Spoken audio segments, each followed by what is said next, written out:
Fidel Castro was one of the key players in the confrontation between the West and the Communist bloc. As with Che Guevara, his one-time comrade in arms, Fidel Castro was the man who made revolutions sexy. With his wild beard, olive-green military fatigues, darkly petulant good looks, and trademark cigars, El Comandante became the anachronistically glamorous face of left-wing totalitarianism. He was Marxism-Leninism's poster boy, a revolutionary enfant terrible, and in a Cold War firmament of red stars, the most brilliant, shining, and long-lived exemplar of recklessly unrepentant revolutionary zeal. But behind the photogenic image, there was deadly serious intent. During the cynical, paranoid years of the post-war era, Castro brought the passion of a true believer to the ideological contest between East and West. He defied the all-powerful United States and encouraged Soviet dreams of world domination. He became a symbol of resistance and an inspirational figure to left-wing insurgents across Africa and Latin America, aiding and abetting their anti-colonial independence movements. Isolated, abused, and furiously plotted against, he played the part of political underdog to perfection, an eternal martyr to the cause of global liberation. Yet Castro was also a manipulative demagogue, an oppressor, and a relentless persecutor of those who dared challenge his will. Once in power in Cuba, he brooked no opposition.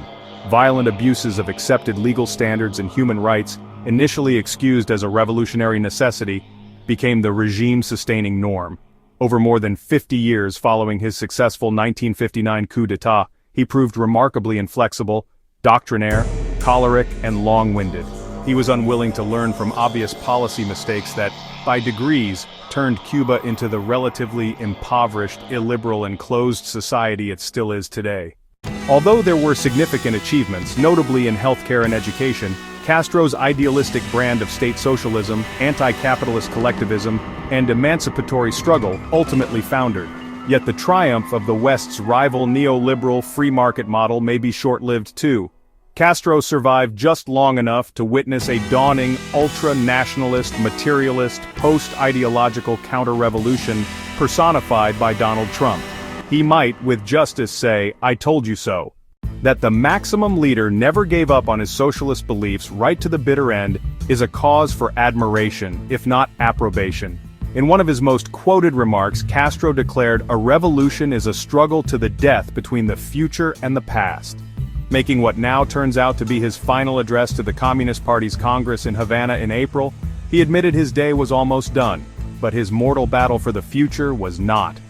"I'll be 90 years old soon. Soon I'll be like all the others," Castro declared.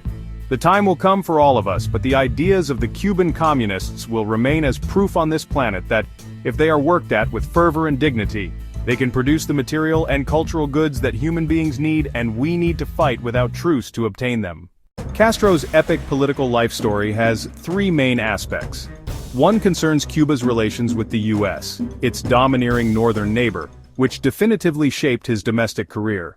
From the very beginning, after Castro first became involved in politics while studying law at Havana University, his opposition to the then Cuban government brought him into conflict with American interests. In 1952, after the US-backed dictator Fulgencio Batista led a military coup and seized power in Havana, suppressing left-wing parties, Castro found himself up against the harsh realities of American regional hegemony. The Batista regime exhibited all the deplorable qualities that were to become common among repressive governments across the Central and Latin American region in the latter part of the 20th century: abusive, corrupt, undemocratic, and fawning in their attitude towards their Washington enablers. By 1953, Castro had already decided revolution was the only answer, but his now fabled raid on the Moncada army barracks failed, and after serving jail time he fled to Mexico. There he met Che Guevara and began the process that led, in 1956, to his return to Cuba, a subsequent guerrilla campaign, and in 1959, his successful overthrow of Batista. In retrospect, the subsequent head-on collision with the US appears inevitable. But perhaps it was not at the outset. Castro's executions of Batista supporters, his failure to implement promised land reforms, and his imposition of a one-party system were not actions when taken by themselves that would have necessarily permanently alienated Washington. But when, in 1960, he nationalized all US-owned businesses, the response from Washington was swift and brutal. a swinging trade embargo that quickly morphed into the de facto international quarantining of the island and its bumptious leader. The infamous attempt to overthrow Castro, the U.S. financed and planned 1961 Bay of Pigs invasion by right-wing Cuban exiles, came soon after and was followed, as was later learned, by a string of CIA assassination plots. At one point, even Castro's cigars were targeted, the idea being to make them blow up in his face.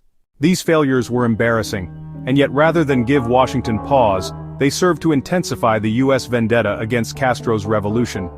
The grudge was pursued with varying degrees of energy in the ensuing decades, stoked in the period before the 1989 collapse of the Berlin Wall by Havana's close ties to Moscow.